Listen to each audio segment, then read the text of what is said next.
তুই তোর এই নাটকবাজ শ্বশুর শাশুড়িকে কিভাবে সহ্য করিস? আমি তো জাস্ট হাঁপিয়ে উঠেছি। তাহলে বোঝ আমি কিভাবে সংসারটা করছি এতদিন। শোন, তুই তোর এই সব চিন্তা আমার উপর ছেড়ে দে। আমি এখন বিদেশে থাকি তো কি হয়েছে? আমি কি আমার আসল ফর্মুলা ভুলে গেছি?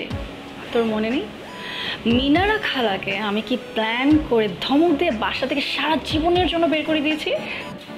এত ইজি না। তোর দুলাভাইকে তো তুই জানিস না, অদ্ভুত একটা ক্যারেক্টার। ও তো মুখে কিছু বলে না, দ্যাটস ট্রু, বাট তলে তলে আমার শ্বশুর শাশুড়ির জন্য দরদ একদম উঠলো ওঠে। So what? আমি এমনভাবে প্ল্যান করব, দুলোভাই কেন, দুলোভাই ড্যাডিও টের পাবে না।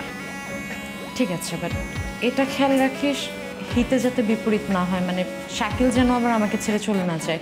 ইটস ট্রু যে আমি ওকে নাকে দড়ি দিয়ে ঘুরাই, কিন্তু শাকিল যেন এটা বুঝতে না পারে যে এই নাকের দড়িটা আমার আগের থেকে অনেক বেশি ঠুনকো। তুই তো চিন্তা করছিস কেন? আমি আছি না, তোর চিন্তার কোনো কারণই নাই। সব চিন্তাকে একদম টাটা বাই বাই করে দেয়। ওকে, দিলাম। এখন বল তোর কি আপডেট, কেমন চলছে সব কিছু? ভালো। আর তোর যা অবস্থা দেখলাম, সবার আগে তোর লাইফটাকে ঠিক করতে হবে।